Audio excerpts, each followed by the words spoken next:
ਸਤਿ ਸ੍ਰੀ ਅਕਾਲ ਜੀ ਦਾ ਖਾਲਸ ਟੀਵੀ ਦੇਖਣ ਵਾਲੇ ਦੇਸ਼ ਦੁਨੀਆ ਦੇ ਸਾਡੇ ਸਾਰੇ ਦਰਸ਼ਕਾਂ ਦਾ ਬਹੁਤ-ਬਹੁਤ ਸਵਾਗਤ ਹੈ। ਪੰਜਾਬ ਦੀਆਂ ਵੱਡੀਆਂ ਖਬਰਾਂ ਦੇ ਇਸ ਖਾਸ ਬੁਲੇਟਿਨ ਦੇ ਨਾਲ ਮੈਂ ਹਰਸ਼ਰਨ ਕੌਰ। ਅੱਜ 6 ਅਗਸਤ ਹੈ, ਦਿਨ ਐਤਵਾਰ ਹੈ। ਨਾਨਕਸ਼ਾਹੀ ਸੰਮਤ 555 ਦੇ ਮੁਤਾਬਿਕ ਅੱਜ 22 ਸੌਣ ਚੜ ਗਿਆ। ਖਬਰਾਂ ਦੇ ਇਸ ਖਾਸ ਬੁਲੇਟਿਨ ਦੇ ਵਿੱਚ ਤੁਹਾਨੂੰ ਸਾਰੀਆਂ ਵੱਡੀਆਂ ਤਾਜ਼ਾ ਤੇ ਅਹਿਮ ਖਬਰਾਂ ਦੱਸਾਂਗੇ। ਸਭ ਤੋਂ ਪਹਿਲਾਂ मौसम की ताज़ा जानकारी। मौसम विभाग की भविखवाणी के मुताबिक 10 अगस्त तक पंजाब हरियाणा समेत चंडीगढ़ के ਵੱਖ-ਵੱਖ इलाकों के कई थावां ते हल्का ते जोरदार मींह पै सकता है। चंडीगढ़ मौसम विभाग ने ताज़ा भविखवाणी जारी की है कि अज पटियाला, मोहाली, फतेहगढ़ साहब, गुरदासपुर, हुशियारपुर, पठानकोट के हल्का मींह पै सकता है। 10 अगस्त तक पंजाब के करीब सारे जिलों के मींह पवेगा। फरीदकोट, बरनाला, बठिंडा, मानसा, मुक्तसर, फाजिलका इहदे नाल मोगा वर्गे शहर ने जिहड़े जिले ने वो सुक्के ही रहणगे। बाकी जिलों के कदे किते हल्का ते कदे भारी मींह पै सकता है। माझे ते दुआबे दे विच ज़्यादा मींह पैण दी संभावना है। हालांकि अज फिरोजपुर, मोगा, फरीदकोट, बरनाला, संगरूर दे विच मींह की संभावना जताई गई है। कल ਲਈ भी मौसम विभाग ने येलो अलर्ट जारी किया सी। भविखबाणी सच हुई। पंजाब के कुछ जिलों के मींह पिया। कल तड़के माझे के पठानकोट, गुरदासपुर ते अमृतसर के भारी मींह पिया। चंडीगढ़ के कुछ इलाकों के भी मींह पैंदा रहा। जलंधर तो भी मींह दी खबरां मिलियां। मोहाली दे विच भी कई थावां ते अद्धा पौना घंटा जोरदार मींह पिया। उत्तरी भारत ਦੀਆਂ कई ਥਾਵਾਂ ਤੇ ਕੱਲ ਰਾਤ ਭੂਚਾਲ ਦੇ ਝਟਕੇ ਮਹਿਸੂਸ ਕੀਤੇ ਗਏ। ਚੰਡੀਗੜ੍ਹ ਦੇ ਵਿੱਚ ਦੇਰ ਰਾਤ 9:35 ਤੇ ਭੂਚਾਲ ਆਇਆ। 5.8 ਸ਼ਿੱਦਤ ਦੇ ਭੂਚਾਲ ਦੇ ਝਟਕੇ ਜਦੋਂ ਲੱਗੇ ਤਾਂ ਲੋਕ ਆਪਣੇ ਘਰਾਂ ਚੋਂ ਬਾਹਰ ਨਿਕਲ ਆਏ। ਚੰਡੀਗੜ੍ਹ ਤੋਂ ਇਲਾਵਾ ਦਿੱਲੀ, NCR ਅਤੇ ਅੰਮ੍ਰਿਤਸਰ ਦੇ ਵਿੱਚ ਵੀ ਲੋਕਾਂ ਨੇ ਭੂਚਾਲ ਦੇ ਝਟਕੇ ਮਹਿਸੂਸ ਕੀਤੇ। ਭੂਚਾਲ ਦਾ ਕੇਂਦਰ ਅਫਗਾਨਿਸਤਾਨ ਦੇ ਹਿੰਦੂਕੁਸ਼ ਖੇਤਰ ਵਿੱਚ ਧਰਤੀ ਦੇ 181 ਕਿਲੋਮੀਟਰ ਹੇਠਾਂ ਸੀ। ਰਿਕਟਰ ਪੈਮਾਨੇ ਤੇ ਭੂਚਾਲ ਦੀ ਤੀਬਰਤਾ 5.8 ਨਾਪੀ ਗਈ। ਖਬਰਾਂ ਦੇ ਵਿੱਚ ਸਭ ਤੋਂ ਪਹਿਲਾਂ ਤੁਹਾਨੂੰ ਗੁਆਂਢੀ ਮੁਲਕ ਪਾਕਿਸਤਾਨ ਦੀ ਖਬਰ ਦੱਸ ਦਿੰਦੇ ਹਾਂ, ਜਿੱਥੇ ਤੋਸ਼ਾਖਾਨਾ ਕੇਸ ਦੇ ਵਿੱਚ ਸਾਬਕਾ ਪ੍ਰਧਾਨ ਮੰਤਰੀ ਇਮਰਾਨ ਖਾਨ ਨੂੰ ਗ੍ਰਿਫਤਾਰ ਕਰ ਲਿਆ ਗਿਆ ਹੈ। ਪਾਕਿਸਤਾਨ ਦੇ ਸਾਬਕਾ ਪ੍ਰਧਾਨ ਮੰਤਰੀ ਨੂੰ 3 ਸਾਲ ਦੀ ਸਜ਼ਾ ਸੁਣਾਈ ਗਈ ਹੈ, ਜਿਸ ਤੋਂ ਬਾਅਦ ਉਹਨਾਂ ਦੀ ਲਾਹੌਰ ਸਥਿਤ ਜ਼ਮਾਨ ਪਾਰਕ ਰਿਹਾਇਸ਼ ਤੋਂ ਇਮਰਾਨ ਨੂੰ ਪੁਲਿਸ ਨੇ ਗ੍ਰਿਫਤਾਰ ਕਰ ਲਿਆ। 5 ਸਾਲਾਂ ਦੇ ਲਈ ਚੋਣ ਲੜਨ ਦਾ ਅਯੋਗ ਠਹਿਰਾ ਦਿੱਤਾ ਗਿਆ ਹੈ ਤੇ ਪਾਕਿਸਤਾਨ ਤਹਿਰੀਕ ਇਨਸਾਫ ਨੇ ਇਸ ਸਜ਼ਾ ਨੂੰ ਬਿਲਕੁਲ ਹੀ ਗਲਤ ਦੱਸਦਿਆਂ ਫੈਸਲੇ ਨੂੰ ਉੱਚ ਅਦਾਲਤ ਵਿੱਚ ਚੁਣੌਤੀ ਦੇਣ ਦਾ ਐਲਾਨ ਕਰ ਦਿੱਤਾ ਹੈ। ਪਾਰਟੀ ਦੇ ਬੁਲਾਰੇ ਜ਼ੁਲਫੀ ਬੁਖਾਰੀ ਨੇ ਪੱਤਰਕਾਰਾਂ ਨੂੰ ਦੱਸਿਆ ਕਿ ਸੰਵਿਧਾਨ ਤਹਿਤ ਇਮਰਾਨ ਖਾਨ ਨੂੰ 5 ਸਾਲਾਂ ਲਈ ਕੋਈ ਵੀ ਜਨਤਕ ਅਹੁਦਾ ਸਾਂਭਣ ਦੀ ਅਯੋਗ ਠਹਿਰਾਇਆ ਗਿਆ ਹੈ ਤੇ 3 ਮਹੀਨਿਆਂ ਦੇ ਵਿੱਚ ਦੂਜੀ ਵਾਰੀ ਹੈ ਜਦੋਂ ਇਮਰਾਨ ਖਾਨ ਨੂੰ ਗ੍ਰਿਫਤਾਰ ਕੀਤਾ ਗਿਆ। ਗ੍ਰਿਫਤਾਰ ਕਰਨ ਤੋਂ ਬਾਅਦ ਇਮਰਾਨ ਨੂੰ ਲਾਹੌਰ ਦੀ ਅਟਕ ਜੇਲ੍ਹ ਦੇ ਵਿੱਚ ਭੇਜ ਦਿੱਤਾ ਗਿਆ। ਪੁਲਿਸ ਨੇ ਜੇਲ੍ਹ ਵੱਲ ਜਾਂਦੀਆਂ ਸਾਰੀਆਂ ਸੜਕਾਂ ਤੇ ਹਾਈ ਅਲਰਟ ਕਰ ਦਿੱਤਾ ਹੈ। ਕੁਝ ਥਾਵਾਂ ਤੇ ਇਮਰਾਨ ਦੇ ਸਮਰਥਕਾਂ ਨੇ ਪ੍ਰਦਰਸ਼ਨ ਵੀ ਕੀਤੇ, ਪਰ ਪਹਿਲਾਂ ਵਾਂਗੂ ਤਿੱਖੇ ਪ੍ਰਦਰਸ਼ਨ ਨਹੀਂ ਸਨ। ਗ੍ਰਿਫਤਾਰੀ ਤੋਂ ਕੁਝ ਘੰਟੇ ਬਾਅਦ ਐਕਸ ਪਲੇਟਫਾਰਮ ਤੇ ਰਿਕਾਰਡਡ ਸੁਨੇਹਾ ਸਾਂਝਾ ਕਰਦਿਆਂ ਇਮਰਾਨ ਖਾਨ ਨੇ ਕਿਹਾ ਕਿ ਜਦੋਂ ਤੱਕ ਇਹ ਸੁਨੇਹਾ ਤੁਹਾਡੇ ਤੱਕ ਪਹੁੰਚੇਗਾ ਮੈਂ ਜੇਲ੍ਹ 'ਚ ਹੋਵਾਂਗਾ। ਮੈਂ ਚਾਹੁੰਦਾ ਕਿ ਲੋਕ ਆਰਾਮ ਨਾਲ ਆਪਣੇ ਘਰਾਂ 'ਚ ਬੈਠੇ ਰਹਿਣ, ਸ਼ਾਂਤਮਈ ਪ੍ਰਦਰਸ਼ਨ ਕਰਨ। ਮੈਂ ਅੰਦੋਲਨ ਆਪਣੇ ਆਪ ਲਈ ਨਹੀਂ ਕਰ ਰਿਹਾ, ਸਗੋਂ ਤੁਹਾਡੇ ਤੇ ਤੁਹਾਡੇ ਬੱਚਿਆਂ ਦੇ ਭਵਿੱਖ ਲਈ ਹੈ। ਜੇ ਅੱਜ ਤੁਸੀਂ ਆਪਣੇ ਹੱਕਾਂ ਲਈ ਨਾ ਖੜੇ ਹੋਏ ਤਾਂ ਤੁਹਾਨੂੰ ਗੁਲਾਮਾਂ ਵਰਗਾ ਜੀਵਨ ਜਿਉਣਾ ਪਵੇਗਾ। ਗੁਲਾਮਾਂ ਦੀ ਕੋਈ ਜ਼ਿੰਦਗੀ ਨਹੀਂ ਹੁੰਦੀ। ਗੁਲਾਮ ਕੀੜੀਆਂ ਵਰਗੇ ਹੁੰਦੇ ਨੇ ਜੋ ਉੱਚੀਆਂ ਉੱਡ ਨਹੀਂ ਸਕਦੀਆਂ। मेरे पाकिस्तानियों, जब तक ये पैगाम आप तक पहुंचेगा, मुझे ये अरेस्ट कर चुके होंगे और मैं जेल में हूँगा, तो मेरी आपसे सिर्फ एक ही रिक्वेस्ट है, अपील है कि आपने घरों में चुप करके नहीं बैठना। मैं ये जो जद्दोजहद कर रहा हूँ ये अपनी ज़ात के लिए नहीं कर रहा, ये अपनी कौम के लिए कर रहा हूँ, आपके लिए कर रहा हूँ, आपके बच्चों के मुस्तकबिल के लिए कर रहा हूँ। अगर आप अपने हकूक़ के लिए नहीं खड़े होंगे, आप ग़ुलामों की ज़िंदगी गुजारेंगे और ग़ुलामों की कोई ज़िंदगी नहीं होती। ग़ुलाम ऐसे होते हैं जैसे चूंटियाँ ज़मीन पे होती हैं, उनके ऊपर परवाज़ नहीं होती। और ये बड़ी ख्वाब का नाम था पाकिस्तान। नारा था ला इलाहा इल्लल्लाह। पाकिस्तान का मतलब क्या कि हम कोई इंसान के सामने नहीं झुकते। ये है जंग इंसाफ की, आपके हकूक़ की, आपकी आज़ादी की। और कभी भी याद रखें, कोई आज़ादी प्लेट में रख के नहीं देता। जिस तरह मैं कहता हूँ जंजीरें गिरती नहीं हैं, तोड़नी पड़ती हैं। पुरअमन एहतजाज आपने करते रहना है जब तक कि आपको आपका हक नहीं मिलता।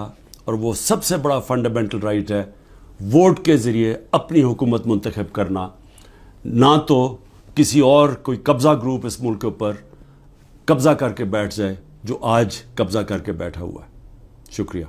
ਸੋ ਇਸੇ ਸਾਲ ਕੁਝ ਮਹੀਨਿਆਂ ਬਾਅਦ ਪਾਕਿਸਤਾਨ ਦੇ ਵਿੱਚ ਜਿਹੜੀਆਂ ਆਮ ਚੋਣਾਂ ਹੋਣੀਆਂ ਨੇ, ਜ਼ਾਹਿਰ ਹੈ ਕਿ ਇਮਰਾਨ ਉਹਨਾਂ ਦੇ ਵਿੱਚ ਹਿੱਸਾ ਨਹੀਂ ਲੈ ਸਕਣਗੇ। ਇਮਰਾਨ ਦੀ ਪਾਰਟੀ ਦੇ ਬੁਲਾਰੇ ਨੇ ਕਿਹਾ ਹੈ ਕਿ ਅਦਾਲਤੀ ਫੈਸਲਾ ਸਿਆਸੀ ਬਦਲਾਖੋਰੀ ਦੀ ਸਭ ਤੋਂ ਘਟੀਆ ਮਿਸਾਲ ਹੈ। ਹੁਣ ਤੁਹਾਨੂੰ ਦੱਸਦੇ ਹਾਂ ਕਿ ਮਾਮਲਾ ਕੀ ਹੈ ਜਿਹਦੇ ਵਿੱਚ ਇਮਰਾਨ ਖਾਨ ਨੂੰ ਸਜ਼ਾ ਮਿਲੀ ਹੈ। ਤੋਸ਼ਾਖਾਨਾ ਦਰਅਸਲ ਇੱਕ ਸਰਕਾਰੀ ਵਿਭਾਗ ਹੁੰਦਾ ਹੈ। ਇੱਥੇ ਪ੍ਰਧਾਨ ਮੰਤਰੀ, ਰਾਸ਼ਟਰਪਤੀ ਜਾਂ ਫਿਰ ਦੂਸਰੇ ਵੱਡੇ ਅਧਿਕਾਰੀਆਂ ਵੱਲੋਂ ਕਿਸੇ ਦੌਰੇ ਦੌਰਾਨ ਮਿਲੇ ਕੀਮਤੀ ਤੋਹਫੇ ਰੱਖੇ ਜਾਂਦੇ ਨੇ। ਕਿਸੇ ਵੀ ਵਿਦੇਸ਼ ਯਾਤਰਾ ਵੇਲੇ ਵਿਦੇਸ਼ ਮੰਤਰਾਲੇ ਦੇ ਅਧਿਕਾਰੀ ਇਹਨਾਂ ਤੋਹਫਿਆਂ ਦਾ ਰਿਕਾਰਡ ਰੱਖਦੇ ਨੇ ਤੇ ਵਤਨ ਵਾਪਸੀ ਤੇ ਤੋਸ਼ੇਖਾਨੇ ਵਿੱਚ ਇਹ ਤੋਹਫੇ ਜਮ੍ਹਾਂ ਕਰਵਾ ਦਿੱਤੇ ਜਾਂਦੇ ਨੇ।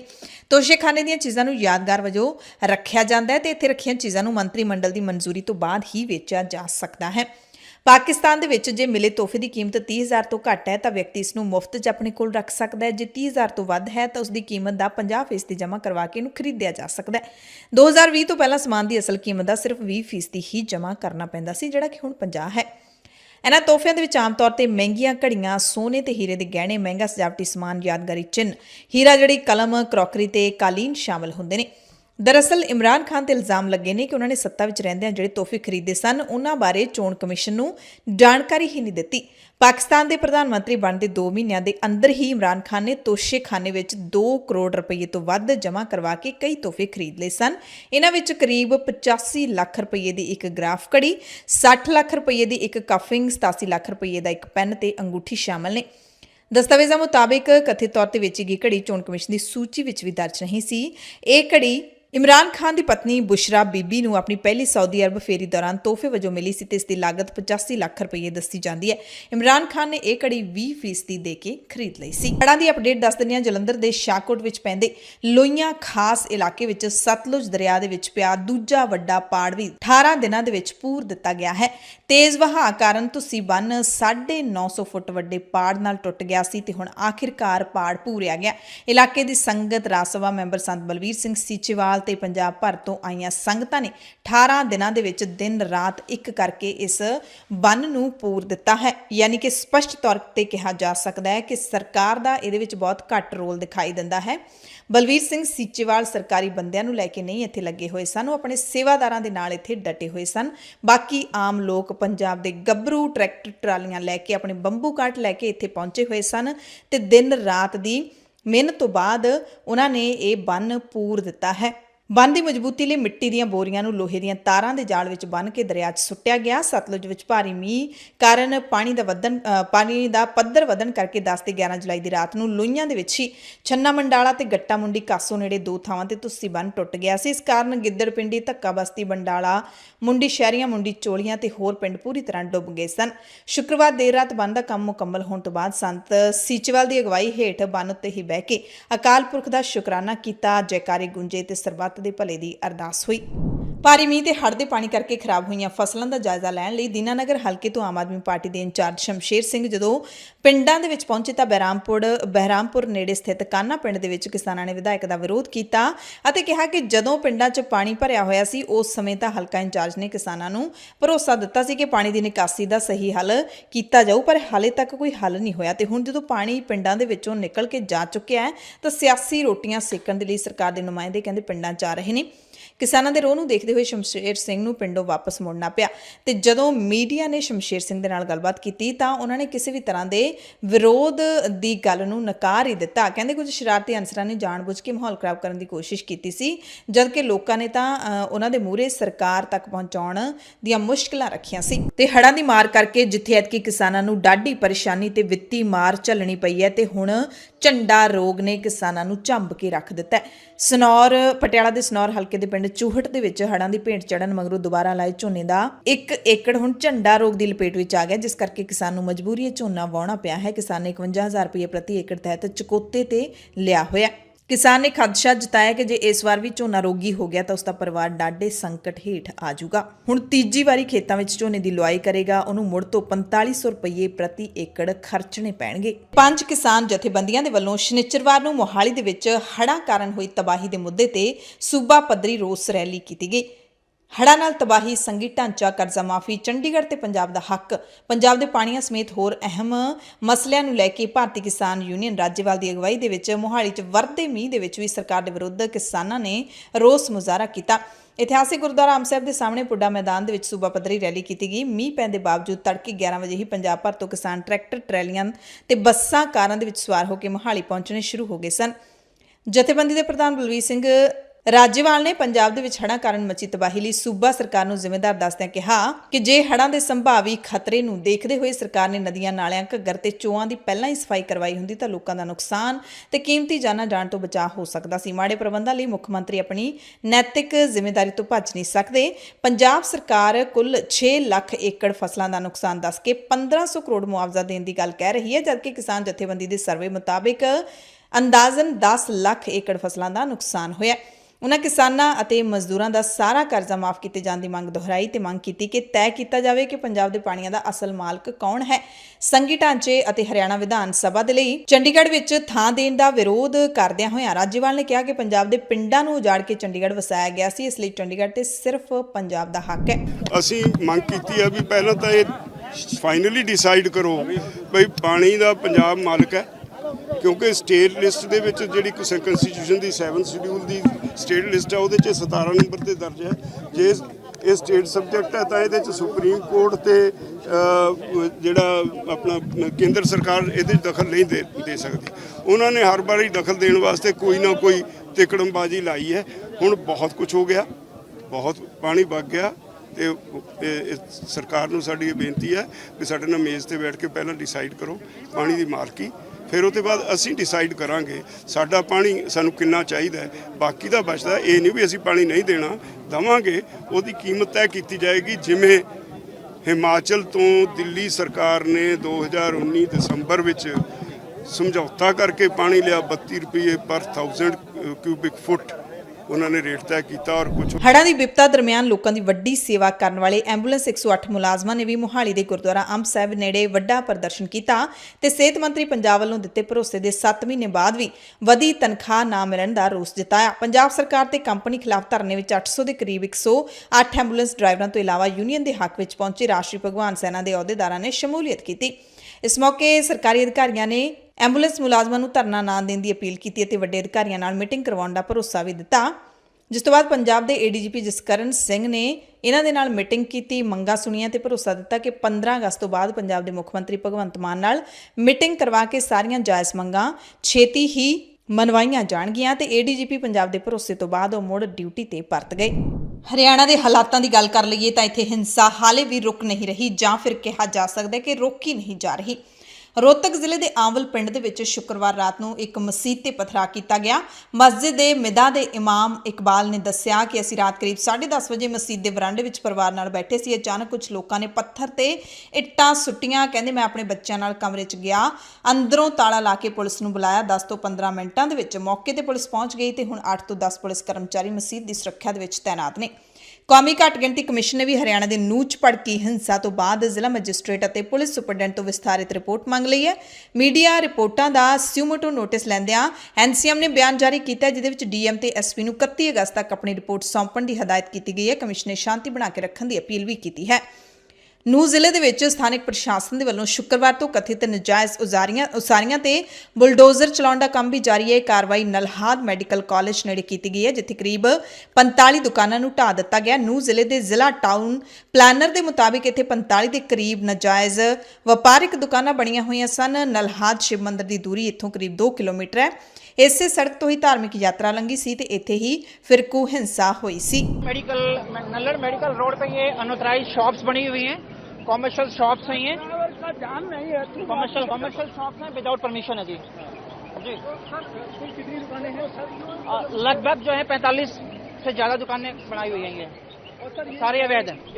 ਨੂਹ ਜ਼ਿਲ੍ਹੇ ਦੇ ਐਸਡੀਐਮ ਮੁਤਾਬਿਕ ਮੁੱਖ ਮੰਤਰੀ ਮਨੋਹਰ ਲਾਲ ਦੇ ਆਦੇਸ਼ਾਂ ਤੇ ਕਾਰਵਾਈ ਕੀਤੀ ਗਈ ਹੈ। ਕਹਿੰਦੇ ਇੱਥੇ 2.5 ਏਕੜ ਵਿੱਚ ਕਬਜ਼ੇ ਹੋਏ ਸਨ, ਜਿਹਦੇ ਵਿੱਚ 45 ਪੱਕੇ ਢਾਂਚੇ ਤੇ 15 ਕੱਚੇ ਢਾਂਚੇ ਸਨ। ਸਾਰੀਆਂ ਗੈਰ ਕਾਨੂੰਨੀ ਉਸਾਰੀਆਂ ਸਨ। ਹਾਲ ਹੀ ਵਿੱਚ ਹੋਏ ਦੰਗਿਆਂ ਵਿੱਚ ਇਹਨਾਂ ਚੋਂ ਕੁਝ ਲੋਕਾਂ ਦੀ ਕਹਿੰਦੇ ਸ਼ਮੂਲੀਅਤ ਪਾਈ ਗਈ ਹੈ। ਹੁਕਮਾਂ ਮੁਤਾਬਿਕ ਇਹਨਾਂ ਨੂੰ ਬੇਦਖਲ ਕੀਤਾ ਗਿਆ। ये आदरणीय मुख्यमंत्री हरियाणा श्री मनोहर लाल जी के आदेशों से कार्रवाई की गई है। ये 2.5 एकड़ में ये इंक्रोचमेंट था और इसमें सारी ये जो भी स्ट्रक्चर थी 45 इसमें पक्की स्ट्रक्चर थी और 15 कच्ची स्ट्रक्चर थी और ये सारी अवैध निर्माण था। और ये जो अभी दंगे हुए हैं उनमें भी इनकी संलिप्तता पाई गई है। इसलिए मनोहर लाल जी के आदेश से हमने प्रशासन ने इन पे कार्रवाई करते हुए इनको ਜ਼ਮੀਂਦੋਜ਼ कर दिया। ਹਰਿਆਣਾ ਦੇ ਗ੍ਰਹਿ ਮੰਤਰੀ ਅਨਿਲ ਵਿਜ ਨੇ ਫਿਰ ਮੀਡੀਆ ਦੇ ਸਵਾਲਾਂ ਦਾ ਜਵਾਬ ਦਿੱਤਾ ਅਤੇ ਕਿਹਾ ਕਿ ਜਿਹੜੇ ਵਿਅਕਤੀ ਤੇ ਕੇਸ ਬਣੂਗਾ ਅਸੀਂ ਉਹਦਾ ਇਲਾਜ ਕਰਾਂਗੇ ਤੇ ਇਲਾਜ ਦੇ ਵਿੱਚ ਬੁਲਡੋਜ਼ਰ ਵੀ ਇੱਕ ਦਵਾਈ ਹੈ, ਜਿੱਥੇ ਲੋੜ ਪਈ ਅਸੀਂ ਉੱਥੇ ਚਲਾਵਾਂਗੇ। देखिए ऐसा है, इसमें हम पूरी कार्रवाई कर रहे हैं और जिसमें जैसे जैसे जो जिसके ऊपर केस बनता है उसको इलाज करेंगे और इलाज में बुलडोजर भी एक दवाई है, वो भी जहाँ जरूरी होगा हम चलाएंगे। ਵਿਜ ਮੁਤਾਬਿਕ ਹੁਣ ਤੱਕ 102 ਪਰਚੇ ਦਰਜ ਕਰ ਲਏ ਗਏ ਨੇ, 202 ਲੋਕਾਂ ਨੂੰ ਗ੍ਰਿਫਤਾਰ ਕੀਤਾ ਗਿਆ। 80 ਲੋਕ ਸੁਰੱਖਿਆ ਦੇ ਲਿਹਾਜ਼ ਨਾਲ ਹਿਰਾਸਤ ਵਿੱਚ ਨੇ। ਗ੍ਰਿਫਤਾਰ ਕੀਤੇ ਗਏ ਲੋਕਾਂ ਨੂੰ ਅਦਾਲਤ ਵਿੱਚ ਪੇਸ਼ ਕਰਕੇ 1 ਦਿਨ ਦਾ ਰਿਮਾਂਡ ਲੈ ਲਿਆ ਗਿਆ। तो अभी तक 102 FIR दर्ज की जा चुकी हैं, 202 लोगों को गिरफ्तार किया गया है, 80 प्रिवेंटिव डिटेंशन में हैं और अभी हम जिनको हमने गिरफ्तार किया था उनको हमने माननीय न्यायालय के सामने पेश किया था और 1 दिन का रिमांड मिला था। तो उन्हें पूछताछ की गई है और काफ़ी बड़ी जानकारियां मिली हैं। गिरफ्तारियां अभी और भी होंगी। ਉਧਰ ਵਿਰੋਧੀ ਧਿਰ ਹਰਿਆਣਾ ਦੀ ਬੀਜੇਪੀ ਸਰਕਾਰ ਤੇ ਹਿੰਸਾ ਦੇ ਪੈਮਾਨੇ ਨੂੰ ਲੈ ਕੇ ਸਵਾਲ ਕਰ ਰਹੀ ਹੈ। ਇਲਜ਼ਾਮ ਨੇ ਕਿ ਪ੍ਰਸ਼ਾਸਨ ਨੂੰ ਪਤਾ ਸੀ ਕਿ ਯਾਤਰਾ ਵਾਲੇ ਦਿਨ ਮਾਹੌਲ ਖਰਾਬ ਹੋ ਸਕਦਾ ਹੈ, ਪਰ ਉਚਿਤ ਪ੍ਰਬੰਧ ਨਹੀਂ ਕੀਤੇ ਗਏ, ਜਦਕਿ ਗ੍ਰਹਿ ਮੰਤਰੀ ਅਨਿਲ ਵਿਜ ਨੇ ਇਹਨਾਂ ਇਲਜ਼ਾਮਾਂ ਨੂੰ ਨਕਾਰ ਦਿੱਤਾ। पता नहीं किसके पास था किसके पास नहीं था, मुझे इसकी जानकारी नहीं है। कम से कम मुझे तो मालूम नहीं था, to be very fair and frank. और मैंने ACS होम से भी पूछा था, DGP से भी पूछा था, वो भी कह रहे थे हमें जानकारी नहीं है। लेकिन अब एक वीडियो वायरल हो रहा है कि वहाँ पर कोई CID का इंस्पेक्टर है, तो वो ये कह रहा है कि हाँ मुझे तो पता था सारा।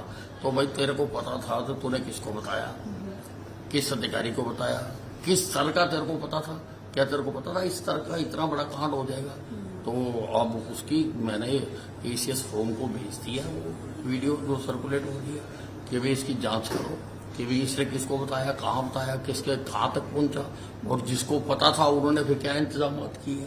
ये भी तो है ना जी, अगर पता था तो क्या इंतजाम किए, यही तो जनता पूछ रही है ना। जनता कहते हैं हर प्रश्न का जवाब देना पड़ेगा। ਨੂੰ ਦੀ ਹਿੰਸਾ ਵਿੱਚ 2 ਪੁਲਿਸ ਵਾਲਿਆਂ ਸਮੇਤ 6 ਲੋਕਾਂ ਦੀ ਮੌਤ ਹੋਈ ਹੈ। ਹਿੰਸਾ ਤੋਂ ਬਾਅਦ ਪੁਲਿਸ ਹੁਣ ਤੱਕ 202 ਲੋਕਾਂ ਨੂੰ ਗ੍ਰਿਫਤਾਰ ਕਰ ਚੁੱਕੀ ਹੈ। 1984 ਸਿੱਖ ਕਤਲੇਆਮ ਦੇ ਮੁੱਖ ਮੁਲਜ਼ਮ ਕਾਂਗਰਸੀ ਲੀਡਰ ਜਗਦੀਸ਼ ਟਾਈਟਲਰ ਨੂੰ ਪੁਲਬੰਗਸ਼ ਕੇਸ ਦੇ ਵਿੱਚ ਇੱਕ ਝਟਕਾ ਲੱਗਿਆ, ਇੱਕ ਰਾਹਤ ਮਿਲੀ ਹੈ। ਕੇਂਦਰੀ ਜਾਂਚ ਬਿਊਰੋ ਨੇ ਜਿੱਥੇ ਦਿੱਲੀ ਦੇ ਗੁਰਦੁਆਰਾ ਪੁਲਬੰਗਸ਼ ਨੇੜੇ ਭੀੜ ਨੂੰ ਸਿੱਖਾਂ ਦਾ ਕਤਲ ਕਰਨ ਦੇ ਲਈ ਉਕਸਾਉਣ ਦੇ ਮਾਮਲੇ ਵਿੱਚ ਜਗਦੀਸ਼ ਟਾਈਟਲਰ ਨੂੰ ਦੋਸ਼ੀ ਪਾਉਂਦਿਆਂ ਕੇਸ ਦਰਜ ਕੀਤਾ, ਉੱਥੇ ਹੀ ਪੁਲਬੰਗਸ਼ ਕਤਲੇਆਮ ਨਾਲ ਜੁੜੇ ਇਸੇ ਮਾਮਲੇ ਦੇ ਵਿੱਚ ਅਦਾਲਤ ਨੇ ਕਾਂਗਰਸੀ ਲੀਡਰ ਟਾਈਟਲਰ ਵੱਲੋਂ ਪੇਸ਼ ਕੀਤੇ ਜ਼ਮਾਨਤੀ ਬੌਂਡ ਨੂੰ ਸਵੀਕਾਰ ਕਰ ਲਿਆ। 1 ਦਿਨ ਪਹਿਲਾਂ ਜ਼ਮਾਨਤ ਮਨਜ਼ੂਰ ਕਰ ਲਈ ਸੀ। CBI ਨੇ ਕਿਹਾ ਕਿ ਟਾਈਟਲਰ ਨੇ ਭੀੜ ਨੂੰ ਸਿੱਖਾਂ ਨੂੰ ਮਾਰਨ ਲਈ ਉਕਸਾਇਆ।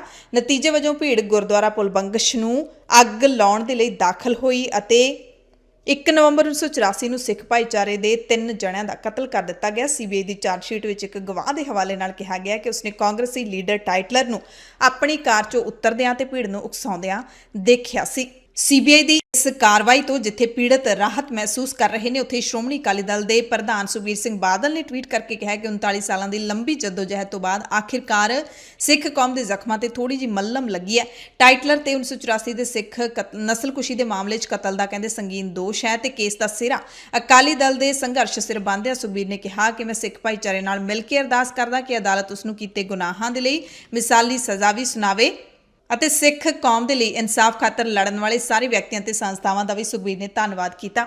ਉਧਰ ਦਿੱਲੀ ਅਦਾਲਤ ਦੇ ਵਧੀਕ ਮੁੱਖ ਮੈਟਰੋਪੋਲੀਟਨ ਮੈਜਿਸਟ੍ਰੇਟ ਵਿਧੀ ਗੁਪਤਾ ਆਨੰਦ, ਜਿਨ੍ਹਾਂ ਨੇ 26 ਜੁਲਾਈ ਨੂੰ ਇਸ ਮਾਮਲੇ ਦੇ ਸੰਬੰਧ ਵਿੱਚ ਟਾਈਟਲਰ ਨੂੰ ਸਮਨ ਜਾਰੀ ਕੀਤਾ ਸੀ, ਉਹਨਾਂ ਨੇ ਨੋਟ ਕੀਤਾ ਕਿ ਮੁਲਜ਼ਮ ਨੂੰ ਸੈਸ਼ਨ ਅਦਾਲਤ ਵੱਲੋਂ ਪਹਿਲਾਂ ਹੀ ਅਗਾਊਂ ਜ਼ਮਾਨਤ ਦਿੱਤੀ ਜਾ ਚੁੱਕੀ ਹੈ। ਇਸ ਕਰਕੇ ਟਾਈਟਲਰ ਵੱਲੋਂ ਪੇਸ਼ ਕੀਤੇ ਜ਼ਮਾਨਤੀ ਬੌਂਡ ਨੂੰ ਮੈਜਿਸਟ੍ਰੇਟ ਨੇ ਸਵੀਕਾਰ ਕਰ ਲਿਆ। ਦੂਸਰੇ ਪਾਸੇ ਦਿੱਲੀ ਸਿੱਖ ਗੁਰਦੁਆਰਾ ਪ੍ਰਬੰਧਕ ਕਮੇਟੀ ਤੇ ਨਵੰਬਰ 1984 ਦੇ ਪੀੜਤਾਂ ਨੇ ਅਦਾਲਤ ਦੇ ਨੇੜੇ ਪ੍ਰਦਰਸ਼ਨ ਕੀਤਾ, ਟਾਈਟਲਰ ਨੂੰ ਗ੍ਰਿਫਤਾਰ ਕਰਨ ਦੀ ਮੰਗ ਕੀਤੀ, ਜਦਕਿ ਅਦਾਲਤ ਨੇ CBI ਨੂੰ ਟਾਈਟਲਰ ਨੂੰ ਚਾਰਜਸ਼ੀਟ ਦੀ ਕਾਪੀ ਮੁਹੱਈਆ ਕਰਵਾਉਣ ਦੇ ਨਿਰਦੇਸ਼ ਦਿੱਤੇ। ਟਾਈਟਲਰ ਅਦਾਲਤ ਦੇ ਵਿੱਚ ਸਖਤ ਸੁਰੱਖਿਆ ਪ੍ਰਬੰਧਾਂ ਹੇਠ ਪੇਸ਼ ਹੋਇਆ। ਟਾਈਟਲਰ ਨੂੰ ਅਗਾਊਂ ਜ਼ਮਾਨਤ ਮਿਲਣ ਤੇ ਸਿੱਖ ਭਾਈਚਾਰੇ ਵਿੱਚ ਕਾਫੀ ਰੋਸ ਹੈ।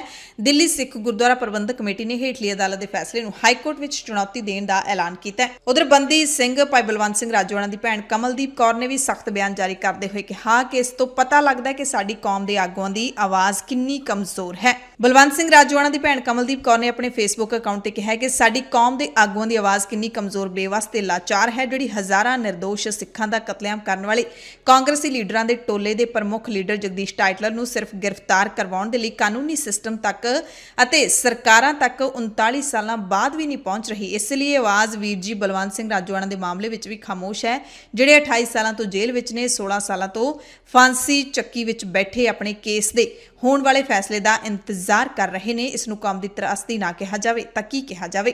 ਸਿੱਖ ਨਸਲਕੁਸ਼ੀ ਵੇਲੇ ਦਿੱਲੀ ਦੇ ਪੁਲਬੰਗਸ਼ ਮਾਮਲੇ ਵਿੱਚ ਨਵੇਂ ਗਵਾਹ ਸਾਹਮਣੇ ਆਏ ਸਨ, ਜਿਨ੍ਹਾਂ ਨੇ ਦਾਅਵਾ ਕੀਤਾ ਸੀ ਕਿ ਉਹਨਾਂ ਨੇ ਟਾਈਟਲਰ ਨੂੰ 1 ਨਵੰਬਰ 1984 ਨੂੰ ਲੋਕਾਂ ਨੂੰ ਸਿੱਖਾਂ ਦੇ ਖਿਲਾਫ ਭੜਕਾਉਂਦੇ ਹੋਏ ਦੇਖਿਆ ਸੀ। ਨਸਲਕੁਸ਼ੀ ਦੇ ਪੀੜਤਾਂ ਵੱਲੋਂ ਪੇਸ਼ ਹੋਏ ਸੀਨੀਅਰ ਵਕੀਲ ਐਚ.ਐਸ. ਫੂਲਕਾ ਨੇ 2 ਵਜ੍ਹਾ ਨਾਲ ਜ਼ਮਾਨਤ ਦਾ ਵਿਰੋਧ ਕੀਤਾ ਸੀ। ਪਹਿਲਾ ਤਾਂ ਇਹ ਕਿ ਟਾਈਟਲਰ ਦੇ ਖਿਲਾਫ ਇਲਜ਼ਾਮ ਗੰਭੀਰ ਨੇ ਤੇ ਉਹ ਗਵਾਹਾਂ ਨੂੰ ਪ੍ਰਭਾਵਿਤ ਕਰ ਸਕਦਾ ਹੈ। ਦੂਸਰਾ, ਜਾਂਚ ਕਰਨ ਵਾਲੇ ਕਈ ਕਮਿਸ਼ਨਾਂ ਨੇ ਉਸ ਨੂੰ ਦੋਸ਼ੀ ਠਹਿਰਾਉਂਦਿਆਂ ਸਜ਼ਾ ਦੀ ਸਿਫਾਰਿਸ਼ ਕੀਤੀ ਹੈ। ਬਰਤਾਨੀਆ ਵਿੱਚ ਆਖਰੀ ਸਾਹ ਲੈਣ ਵਾਲੇ ਸਿੱਖ ਨੌਜਵਾਨ ਅਵਤਾਰ ਸਿੰਘ ਖੰਡਾ ਦੀ ਮ੍ਰਿਤਕ ਦੇਹ ਨੂੰ ਭਾਰਤ ਲਿਆਉਣ ਦੇ ਮਾਮਲੇ ਵਿੱਚ ਹਾਈ ਕੋਰਟ 'ਚ ਫਿਰ ਸੁਣਵਾਈ ਹੋਈ। ਇਸ ਦੌਰਾਨ ਅਵਤਾਰ ਸਿੰਘ ਖੰਡਾ ਦੀ ਭੈਣ ਨੇ ਪੰਜਾਬ ਤੇ ਹਰਿਆਣਾ ਹਾਈ ਕੋਰਟ ਵਿੱਚ ਕੁਝ ਦਸਤਾਵੇਜ਼ ਸੌਂਪਦੇ ਹੋਏ ਆਪਣੇ ਭਰਾ ਦੇ ਭਾਰਤੀ ਹੋਣ ਦਾ, ਪੰਜਾਬੀ ਹੋਣ ਦਾ ਦਾਅਵਾ ਕੀਤਾ। ਦਸਤਾਵੇਜ਼ਾਂ ਦੇ ਆਧਾਰ ਤੇ ਖੰਡਾ ਦੀ ਮ੍ਰਿਤਕ ਦੇ ਭਾਰਤ ਲਿਆਉਣ ਦੇ ਨਿਰਦੇਸ਼ ਜਾਰੀ ਕਰਨ ਦੀ ਭੈਣ ਨੇ ਅਪੀਲ ਕੀਤੀ ਹੈ। ਖੰਡਾ ਦੀ ਭੈਣ ਜਸਪ੍ਰੀਤ ਕੌਰ ਨੇ ਪਟੀਸ਼ਨ ਦਾਖਲ ਕਰਦੇ ਹੋਏ ਦੱਸਿਆ ਸੀ ਕਿ ਉਹ ਆਪਣੇ ਭਰਾ ਦੀ ਮ੍ਰਿਤਕ ਦੇਹ ਨੂੰ ਅੰਤਿਮ ਸੰਸਕਾਰ ਦੇ ਲਈ ਭਰਾ ਦੀ ਇੱਛਾ ਮੁਤਾਬਿਕ ਜੱਦੀ ਸ਼ਹਿਰ ਮੋਗਾ ਲਿਜਾਣਾ ਚਾਹੁੰਦੀ ਹੈ ਤੇ ਬਰਤਾਨੀਆ ਦੇ ਵਿੱਚ ਅਵਤਾਰ ਸਿੰਘ ਖੰਡਾ ਦੇ ਅੰਤਿਮ ਸੰਸਕਾਰ ਦੀ ਤਰੀਕ ਇੱਕ ਵਾਰ ਮੁੜ ਤੋਂ ਬਦਲ ਦਿੱਤੀ ਗਈ ਹੈ। ਯੂਕੇ ਦੀ ਸਿੱਖ ਸੰਗਤ ਨੇ ਖੰਡਾ ਦੀ ਮਾਤਾ ਚਰਨਜੀਤ ਕੌਰ ਨੂੰ ਸੰਸਕਾਰ ਦੀ ਤਰੀਕ ਤੈਅ ਕਰਨ ਦੇ ਲਈ ਕਿਹਾ ਸੀ। ਪਹਿਲਾਂ 5 ਅਗਸਤ ਨੂੰ ਸੰਸਕਾਰ ਕੀਤੇ ਜਾਣਾ ਤੈਅ ਹੋਇਆ ਸੀ, ਪਰ ਮਾਂ ਚਰਨਜੀਤ ਕੌਰ ਨੇ ਸਭ ਨੂੰ 12 ਅਗਸਤ ਨੂੰ ਉੱਥੇ ਪਹੁੰਚਣ ਦੀ ਅਪੀਲ ਕੀਤੀ ਹੈ। ਹਾਲਾਂਕਿ ਪਿਛਲੇ ਦਿਨੀ ਯੂਕੇ ਸਰਕਾਰ ਨੇ ਮਾਵਾਂ ਧੀਆਂ ਦਾ ਵੀਜ਼ਾ ਰੱਦ ਕਰ ਦਿੱਤਾ ਸੀ। ਅਵਤਾਰ ਸਿੰਘ ਖੰਡਾ ਦਾ ਦੇਹਾਂਤ 15 ਜੂਨ ਨੂੰ ਲੰਡਨ ਦੇ ਇੱਕ ਨਿੱਜੀ ਹਸਪਤਾਲ ਦੇ ਵਿੱਚ ਹੋਇਆ ਸੀ। ਮਾਂ ਚਰਨਜੀਤ ਕੌਰ ਅਤੇ ਭੈਣ ਜਸਪ੍ਰੀਤ ਕੌਰ ਨੇ ਯੂਕੇ ਜਾਣ ਲਈ ਵੀਜ਼ਾ ਅਪਲਾਈ ਕੀਤਾ, ਜਿਸ ਨੂੰ ਬਰਤਾਨੀਆ ਦੀ ਸਰਕਾਰ ਨੇ ਰੱਦ ਕਰ ਦਿੱਤਾ ਸੀ। ਇਧਰ ਹਾਈ ਕੋਰਟ ਨੇ ਵੀ ਭੈਣ ਜਸਪ੍ਰੀਤ ਵੱਲੋਂ ਦਾਖਲ ਕੀਤੀ ਪਟੀਸ਼ਨ ਦੀ ਸੁਣਵਾਈ ਦੌਰਾਨ ਕੇਂਦਰ ਸਰਕਾਰ ਨੂੰ ਨੋਟਿਸ ਜਾਰੀ ਕੀਤਾ ਸੀ, ਜਿਸ ਤੇ ਜਵਾਬ ਦਿੰਦੇ ਹੋਏ ਕੇਂਦਰ ਸਰਕਾਰ ਨੇ ਸਾਫ਼ ਕਹਿ ਦਿੱਤਾ ਕਿ ਖੰਡਾ ਨੂੰ ਲੈ ਕੇ ਸਬੂਤ ਹੀ ਨਹੀਂ ਹੈ ਜਿਸ ਤੋਂ ਸਾਬਿਤ ਹੋ ਸਕੇ ਕਿ ਉਹ ਭਾਰਤੀ ਨਾਗਰਿਕ ਹੈ, ਜਦਕਿ ਖੰਡਾ ਦੀ ਸਾਰੀ ਪੜ੍ਹਾਈ ਪੰਜਾਬ 'ਚ ਹੋਈ ਹੈ, ਜਨਮ ਇੱਧਰ ਹੋਇਆ ਹੈ। ਕੁਝ ਕੁ ਸਾਲ ਪਹਿਲਾਂ ਅਵਤਾਰ ਸਿੰਘ ਖੰਡਾ ਯੂਕੇ ਜਾ ਕੇ ਵਸ ਗਿਆ ਸੀ, ਪਰ ਭਾਰਤ ਸਰਕਾਰ ਨੂੰ ਉਸ ਦੀ ਨਾਗਰਿਕਤਾ ਦਾ ਸਬੂਤ ਨਹੀਂ ਮਿਲ ਰਿਹਾ। ਆਪਣੇ ਆਪ ਨੂੰ ਗੁਰੂ ਸਾਹਿਬ ਦਾ ਅਵਤਾਰ ਦੱਸਣ ਵਾਲੇ ਸੰਜੇ ਰਾਏ ਨੂੰ ਪੰਜਾਬ ਹਰਿਆਣਾ ਹਾਈ ਕੋਰਟ ਨੇ ਜ਼ਮਾਨਤ ਦੇ ਦਿੱਤੀ ਹੈ। ਹਾਲਾਂਕਿ ਹੇਠਲੀ ਅਦਾਲਤ ਨੇ ਉਸ ਦੀ ਜ਼ਮਾਨਤ ਪਟੀਸ਼ਨ ਰੱਦ ਕਰ ਦਿੱਤੀ ਸੀ। ਪਿਛਲੇ ਸਾਲ ਐਸਜੀਪੀਸੀ ਨੇ ਵੀਡੀਓ ਸਾਹਮਣੇ ਆਉਣ ਤੋਂ ਬਾਅਦ ਸੰਜੇ ਰਾਏ ਦੇ ਖਿਲਾਫ ਸ਼ਿਕਾਇਤ ਦਰਜ ਕਰਵਾਈ ਸੀ, ਜਿਸ ਤੋਂ ਬਾਅਦ ਅੰਮ੍ਰਿਤਸਰ ਦੇ ਵਿੱਚ 23 ਦਸੰਬਰ 2022 ਨੂੰ ਸੰਜੇ ਦੇ ਖਿਲਾਫ ਇਹ ਮਾਮਲਾ ਦਰਜ ਹੋਇਆ ਸੀ। ਸੰਜੇ ਨੇ ਕਿਹਾ ਸੀ ਕਿ ਉਸ ਦੇ ਅੰਦਰ ਸ੍ਰੀ ਗੁਰੂ ਨਾਨਕ ਦੇਵ ਜੀ ਦੀ ਆਤਮਾ ਆਉਂਦੀ ਹੈ। ਜ਼ਿਲ੍ਹਾ ਅਦਾਲਤ 'ਚੋਂ ਪਟੀਸ਼ਨ ਰੱਦ ਹੋਣ ਤੋਂ ਬਾਅਦ ਹਾਈ ਕੋਰਟ ਦੇ ਵਿੱਚ ਕਈ ਮਹੀਨੇ ਤੱਕ ਜ਼ਮਾਨਤ ਨੂੰ ਲੈ ਕੇ ਸੁਣਵਾਈ ਹੋਈ। ਐਸਜੀਪੀਸੀ ਦੇ ਵਕੀਲਾਂ ਨੇ ਸੰਜੇ ਰਾਏ ਦੇ ਖਿਲਾਫ ਜ਼ਿਰਾ ਵੀ ਕੀਤੀ, ਪਰ ਅਖੀਰ ਦੇ ਵਿੱਚ ਹਾਈ ਕੋਰਟ ਨੇ ਸੰਜੇ ਰਾਏ ਨੂੰ ਜ਼ਮਾਨਤ ਦੇ ਦਿੱਤੀ ਤੇ ਕਿਹਾ ਕਿ ਸੰਜੇ ਰਾਏ ਨੇ ਆਪਣੇ ਆਪ ਨੂੰ ਅਵਤਾਰ ਦੱਸਿਆ ਜਾਂ ਨਹੀਂ ਦੱਸਿਆ, ਇਸ ਦਾ ਫੈਸਲਾ ਟ੍ਰਾਇਲ ਕੋਰਟ ਕਰੇਗੀ। ਸੰਜੇ ਰਾਏ ਦਿੱਲੀ ਦਾ ਰਹਿਣ ਵਾਲਾ ਹੈ, ਜਿਸ ਨੇ ਵੀਡੀਓ ਦੇ ਵਿੱਚ ਦਾਅਵਾ ਕਰਦੇ ਹੋਏ ਭਾਵਨਾਵਾਂ ਨੂੰ ਭੜਕਾਇਆ ਸੀ।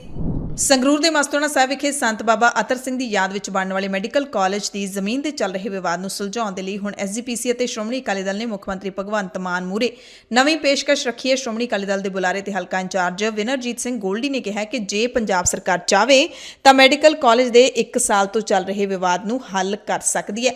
ਉਹਨਾਂ ਮੁੱਖ ਮੰਤਰੀ ਪੰਜਾਬ ਦੇ ਅੱਗੇ 2 ਤਜਵੀਜ਼ਾਂ ਰੱਖਦਿਆਂ ਕਿਹਾ ਕਿ ਮੈਡੀਕਲ ਕਾਲਜ ਦੀ ਜ਼ਮੀਨ ਦੀ ਰਜਿਸਟਰੀ ਰੱਦ ਕਰਕੇ 25 ਏਕੜ ਜ਼ਮੀਨ ਐਕਵਾਇਰ ਕੀਤੀ ਜਾਵੇ, ਜਾਂ ਫਿਰ ਮੁੱਖ ਮੰਤਰੀ ਪੰਜਾਬ ਦੇ ਵੱਲੋਂ ਮੈਡੀਕਲ ਕਾਲਜ ਦੇ ਲਈ ਜ਼ਮੀਨ ਲੈਣ ਵਾਸਤੇ ਐਸਜੀਪੀਸੀ ਦੇ ਪ੍ਰਧਾਨ ਐਡਵੋਕੇਟ ਹਰਜਿੰਦਰ ਸਿੰਘ ਧਾਮੀ ਨੂੰ ਚਿੱਠੀ ਲਿਖੀ ਜਾਵੇ। ਗੋਲਡੀ ਨੇ ਦੱਸਿਆ ਕਿ ਐਸਜੀਪੀਸੀ 2-3 ਮਤੇ ਪਾਸ ਕਰਕੇ ਪੰਜਾਬ ਸਰਕਾਰ ਨੂੰ ਭੇਜ ਚੁੱਕੀ ਹੈ। ਜ਼ਮੀਨ ਦੇਣ ਨੂੰ ਕਮੇਟੀ ਤਿਆਰ ਹੈ, ਚਿੱਠੀ ਵੀ ਲਿਖ ਚੁੱਕੀ ਹੈ, ਪਰ ਮੁੱਖ ਮੰਤਰੀ ਨੇ ਹਾਲੇ ਤੱਕ ਜਵਾਬ ਨਹੀਂ ਦਿੱਤਾ, ਜਦਕਿ ਐਸਜੀਪੀਸੀ ਵਿਵਾਦ ਸੁਲਝਾਉਣ ਦੇ ਲਈ ਤਿਆਰ ਹੈ। ਜੇ ਮੁੱਖ ਮੰਤਰੀ ਚਾਹਣ ਜਾਂ ਕੋਈ ਵੀ ਧਿਰ ਚਾਹੇ ਤਾਂ ਸਹਿਮਤੀ ਬਣ ਸਕਦੀ ਹੈ, ਪਰ ਮਸਲਾ ਸੁਲਝਾਉਣ ਦੇ ਲਈ ਸਰਕਾਰ ਐਸਜੀਪੀਸੀ ਨਾਲ ਗੱਲਬਾਤ ਕਰਨ ਦੇ ਲਈ ਹੀ ਤਿਆਰ ਨਹੀਂ ਹੈ। ਇਸੇ ਕਰਕੇ ਐਸਜੀਪੀਸੀ ਅਤੇ ਸ਼੍ਰੋਮਣੀ ਅਕਾਲੀ ਦਲ ਤੇ ਅੜਿੱਕਾ ਪਾਉਣ ਵਾਲੇ ਦੋਸ਼ ਸਰਕਾਰ ਦੇ ਵੱਲੋਂ ਲਾਏ ਜਾਣੇ ਬਿਲਕੁਲ ਗਲਤ ਹੈ। ਨਾਲ ਹੀ ਅਕਾਲੀ ਦਲ ਦੇ ਲੀਡਰ ਨੇ ਪੁੱਛਿਆ ਕਿ 16 ਮੈਡੀਕਲ ਕਾਲਜ ਬਣਾਉਣ ਦਾ ਐਲਾਨ ਤੁਸੀਂ ਕੀਤਾ ਸੀ, 16 ਦੇ ਵਿੱਚੋਂ ਕਿੰਨਿਆਂ ਦੀ ਉਸਾਰੀ ਸ਼ੁਰੂ ਹੋ ਚੁੱਕੀ ਹੈ, ਜ਼ਰਾ ਇਹ ਵੀ ਦੱਸਿਓ।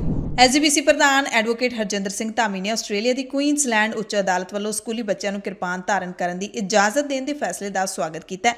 ਐਡਵੋਕੇਟ ਧਾਮੀ ਨੇ ਕਿਹਾ ਕਿ ਕਿਰਪਾਨ ਸਿੱਖਾਂ ਦੇ 5 ਕਕਾਰਾਂ ਦਾ ਅਹਿਮ ਹਿੱਸਾ ਹੈ, ਅਹਿਮ ਅੰਗ ਹੈ ਤੇ ਚੰਗੀ ਗੱਲ ਹੈ ਕਿ ਆਸਟ੍ਰੇਲੀਆ ਦੇ ਵਿੱਚ ਸਿੱਖਾਂ ਦੀ ਧਾਰਮਿਕ ਆਜ਼ਾਦੀ ਨਾਲ ਜੁੜੇ ਇਸ ਮਸਲੇ ਦਾ ਹੱਲ ਸਿੱਖ ਭਾਵਨਾਵਾਂ ਮੁਤਾਬਿਕ ਕਰਕੇ ਅਦਾਲਤ ਨੇ ਮਿਸਾਲ ਕਾਇਮ ਕੀਤੀ ਹੈ। ਉਹਨਾਂ ਇਸ ਮਸਲੇ ਤੇ ਜ਼ੋਰਦਾਰ ਪੈਰਵਾਈ ਕਰਨ ਦੇ ਲਈ ਸਿੱਖ ਪਰਿਵਾਰ ਅਤੇ ਆਸਟ੍ਰੇਲੀਆ ਦੀ ਸਿੱਖ ਸੰਗਤ ਦੇ ਯਤਨਾਂ ਦੀ ਸ਼ਲਾਘਾ ਵੀ ਕੀਤੀ। ਸ਼੍ਰੀ ਅਕਾਲ ਤਖਤ ਸਾਹਿਬ ਦੇ ਜਥੇਦਾਰ ਗਿਆਨੀ ਰਘਬੀਰ ਸਿੰਘ ਨੇ ਵੀ ਆਸਟ੍ਰੇਲੀਆ ਦੇ ਸਿੱਖਾਂ ਨੂੰ ਵਧਾਈ ਭੇਜੀ ਹੈ। ਸਿੰਘ ਸਾਹਿਬ ਨੇ ਕਿਹਾ ਕਿ ਕੁਈਨਸਲੈਂਡ ਦੀ ਅਦਾਲਤ ਵੱਲੋਂ ਸਿੱਖਾਂ ਨੂੰ ਕਕਾਰ ਦੇ ਵਜੋਂ ਕਿਰਪਾਨ ਧਾਰਨ ਕਰਨ ਦੀ ਖੁੱਲ੍ਹ ਦੇਣਾ ਸਵਾਗਤਯੋਗ ਹੈ ਤੇ ਇਸ ਦੇ ਨਾਲ ਹੀ ਆਸਟ੍ਰੇਲੀਆ ਦੇ ਵਿੱਚ ਵੱਖ-ਵੱਖ ਧਰਮਾਂ ਦੇ ਲੋਕਾਂ ਵਿੱਚ ਕਹਿੰਦੇ ਅੰਤਰ ਧਰਮ ਸਦਭਾਵਨਾ ਤੇ ਮਿਲਵਰਤਨ ਦੀ ਭਾਵਨਾ ਵਧੇਗੀ। ਖਡੂਰ ਸਾਹਿਬ ਲੋਕ ਸਭਾ ਹਲਕੇ ਤੋਂ ਕਾਂਗਰਸ ਦੇ ਸਾਂਸਦ ਮੈਂਬਰ ਜਸਵੀਰ ਸਿੰਘ ਡਿੰਪਾ ਨੇ ਪਾਰਲੀਮੈਂਟ ਦੇ ਵਿੱਚ ਇੱਕ ਅਹਿਮ ਪ੍ਰਾਈਵੇਟ ਬਿੱਲ ਪੇਸ਼ ਕੀਤਾ ਜਿਹਦੇ ਵਿੱਚ ਵਿਆਹਾਂ ਤੇ ਹੋ ਰਹੀ ਫਜ਼ੂਲ ਖਰਚੀ ਤੇ ਪੂਰੀ ਤਰ੍ਹਾਂ ਰੋਕ ਲਾਉਣ ਦੇ ਲਈ ਕਾਨੂੰਨ ਪਾਸ ਕਰਨ ਦੀ ਮੰਗ ਕੀਤੀ ਗਈ ਹੈ। ਬਿੱਲ ਦਾ ਨਾਮ ਹੈ ਫਜ਼ੂਲ ਖਰਚਿਆਂ ਤੇ ਰੋਕਥਾਮ ਬਿੱਲ।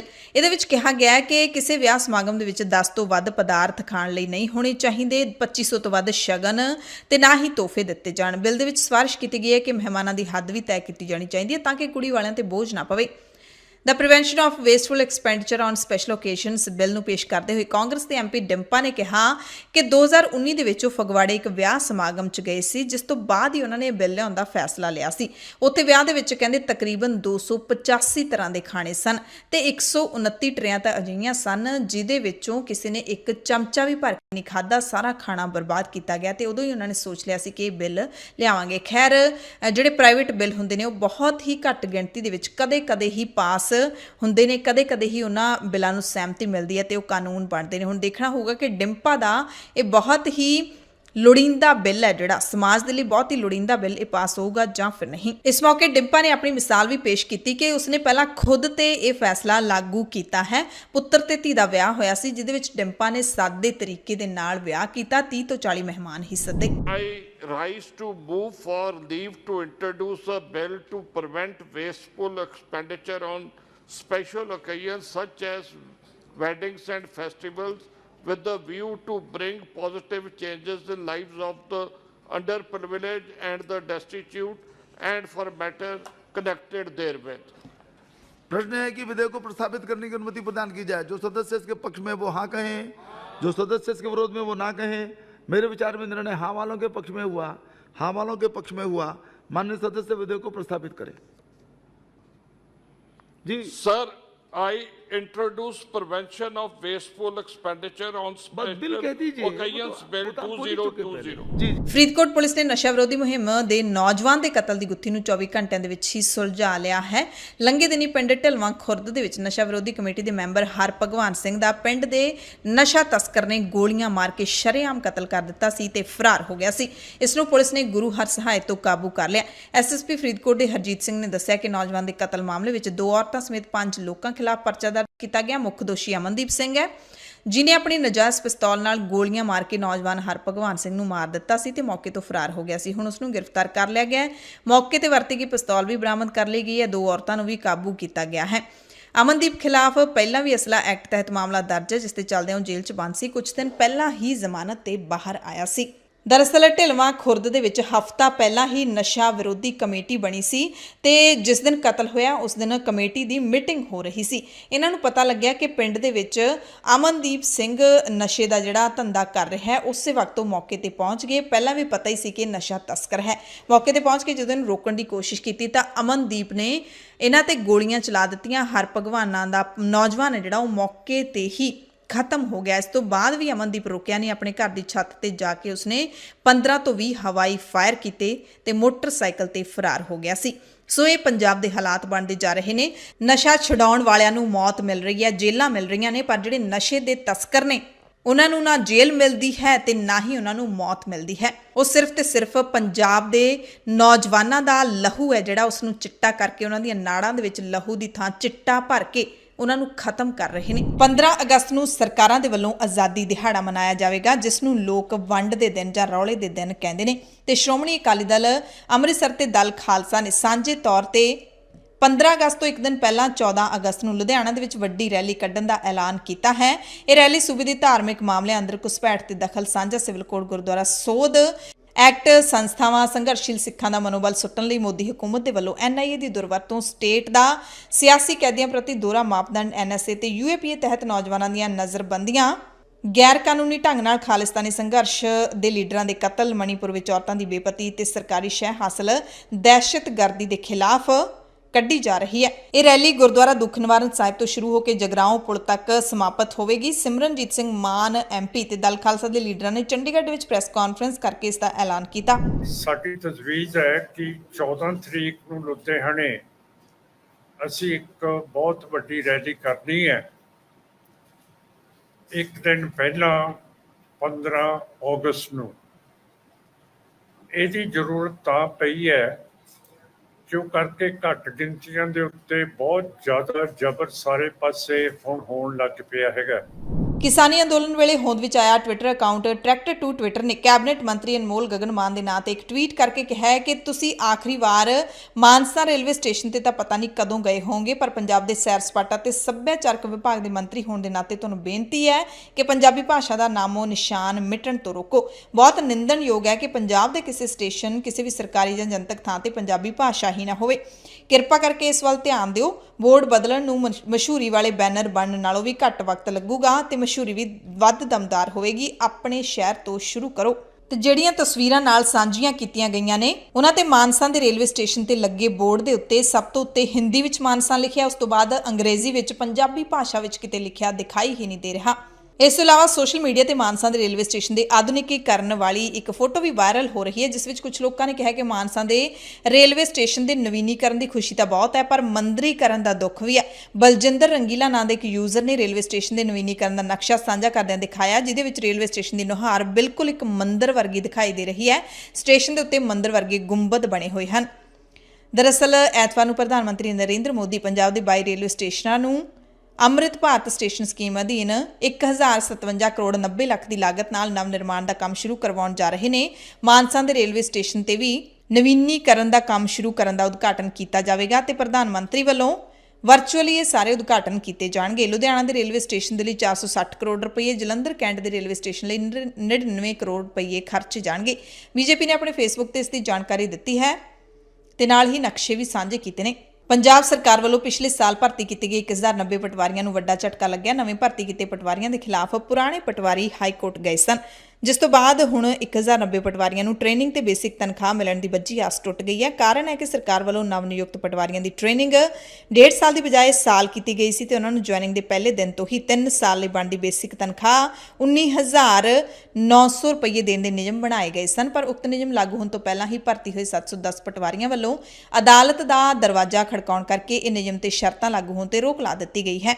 ਤੇ ਇਹਦੇ ਨਾਲ ਹੁਣ ਪੰਜਾਬ ਸਰਕਾਰ ਦੇ ਨਾਲ-ਨਾਲ ਨਵੇਂ ਪਟਵਾਰੀਆਂ ਨੂੰ ਵੀ ਝਟਕਾ ਲੱਗਿਆ ਹੈ ਤੇ ਪੰਜਾਬ ਸਰਕਾਰ ਵੱਲੋਂ ਪੰਜਾਬ ਮਾਲ ਪਟਵਾਰੀ ਕਲਾਸ 3 ਸੇਵਾ ਨਿਯਮ 100/2023 ਲਾਗੂ ਨਹੀਂ ਹੋ ਸਕਿਆ। ਫਿਰੋਜ਼ਪੁਰ ਦੇ ਸਦੀ ਪੁਰਾਣੀ ਆਰਐਸਡੀ ਕਾਲਜ ਦੀ ਪ੍ਰਬੰਧਕ ਕਮੇਟੀ ਵੱਲੋਂ 3 ਸਹਾਇਕ ਪ੍ਰੋਫੈਸਰਾਂ ਨੂੰ ਬਿਨਾਂ ਨੋਟਿਸ ਦਿੱਤਿਆਂ ਨੌਕਰੀ ਤੋਂ ਫਾਰਗ ਕਰਨ ਦਾ ਮਸਲਾ ਭਖ ਗਿਆ। ਫੈਸਲੇ ਦਾ ਵਿਰੋਧ ਕਰਦਿਆਂ ਕਈ ਜਨਤਕ ਜਥੇਬੰਦੀਆਂ ਨੇ ਸਹਾਇਕ ਪ੍ਰੋਫੈਸਰਾਂ ਦੀ ਬਹਾਲੀ ਦੇ ਲਈ ਕੱਲ ਕਾਲਜ ਸਾਹਮਣੇ ਅਣਮਿੱਥੇ ਸਮੇਂ ਲਈ ਧਰਨਾ ਸ਼ੁਰੂ ਕਰ ਦਿੱਤਾ ਹੈ, ਜਦਕਿ ਕਾਲਜ ਕਮੇਟੀ ਵੱਲੋਂ ਹਾਲੇ ਤੱਕ ਕੋਈ ਬਿਆਨ ਜਾਰੀ ਨਹੀਂ ਕੀਤਾ ਗਿਆ। ਕਾਲਜ ਵਿੱਚ ਪਿਛਲੇ 13 ਵਰ੍ਹਿਆਂ ਤੋਂ ਰੈਗੂਲਰ ਨੌਕਰੀ ਕਰ ਰਹੇ 3 ਸੀਨੀਅਰ ਸਹਾਇਕ ਪ੍ਰੋਫੈਸਰਾਂ ਨੂੰ ਕਾਲਜ ਕਮੇਟੀ ਨੇ ਬਿਨਾਂ ਨੋਟਿਸ ਦਿੱਤਿਆਂ 31 ਜੁਲਾਈ ਨੂੰ ਤੁਰੰਤ ਪ੍ਰਭਾਵ ਨਾਲ ਫਾਰਗ ਕਰ ਦਿੱਤਾ। ਉਹ ਕਾਲਜ ਪਹੁੰਚੇ, ਉਹਨਾਂ ਨੂੰ ਕਹਿ ਦਿੱਤਾ ਗਿਆ ਕਿ ਤੁਸੀਂ ਕੱਲ ਤੋਂ ਨਹੀਂ ਆਉਣਾ ਤੇ ਮੈਨੇਜਮੈਂਟ ਨੇ ਇਸ ਕਾਰਵਾਈ ਦੇ ਪਿੱਛੇ ਵਿਦਿਆਰਥੀਆਂ ਦੀ ਗਿਣਤੀ ਘਟਣ ਦਾ ਤਰਕ ਦਿੱਤਾ ਹੈ। ਸੋ ਅਣਮਿੱਥੇ ਸਮੇਂ ਦੇ ਲਈ ਜਿਹੜਾ ਧਰਨਾ ਲੱਗਿਆ ਹੈ ਉਸ ਦੇ ਵਿੱਚ 3 ਸਹਾਇਕ ਪ੍ਰੋਫੈਸਰਾਂ ਨੂੰ ਤੁਰੰਤ ਬਹਾਲ ਕਰਨ ਦੀ ਮੰਗ ਕੀਤੀ ਜਾ ਰਹੀ ਹੈ। ਪਠਾਨਕੋਟ ਦੀ ਅਦਾਲਤ ਨੇ ਕਠੂਆ ਜਬਰ ਜਨਾਹ ਤੇ ਕਤਲ ਮਾਮਲੇ ਦੇ ਮੁਲਜ਼ਮ ਸ਼ੁਭਮ ਸੰਗਰਾ ਦੀ ਜ਼ਮਾਨਤ ਅਰਜ਼ੀ ਖਾਰਿਜ ਕਰ ਦਿੱਤੀ ਹੈ। ਅਦਾਲਤ ਨੇ ਇਹ ਕਹਿੰਦਿਆਂ ਜ਼ਮਾਨਤ ਅਰਜ਼ੀ ਖਾਰਿਜ ਕੀਤੀ ਹੈ ਕਿ ਮੁਲਜ਼ਮ ਨੇ ਇਸ ਮਾਮਲੇ 'ਚ ਅਦਾਲਤ ਨੂੰ ਗੁੰਮਰਾਹ ਕੀਤਾ ਹੈ, ਜਿਸ ਕਰਕੇ ਉਹ ਰਾਹਤ ਲੈਣ ਦਾ ਹੱਕਦਾਰ ਨਹੀਂ ਹੈ। ਮਾਮਲੇ ਦੀ ਅਗਲੀ ਸੁਣਵਾਈ 11 ਅਗਸਤ ਨੂੰ ਹੋਵੇਗੀ। ਜਨਵਰੀ 2018 ਦੇ ਵਿੱਚ ਇੱਕ 8 ਸਾਲ ਦੀ ਬੱਚੀ ਨੂੰ ਅਗਵਾ ਕਰਕੇ ਉਸ ਨਾਲ ਸਮੂਹਿਕ ਜਬਰ ਜਨਾਹ ਕਰਨ ਤੋਂ ਬਾਅਦ ਉਸ ਦਾ ਕਤਲ ਕਰ ਦਿੱਤਾ ਗਿਆ ਸੀ।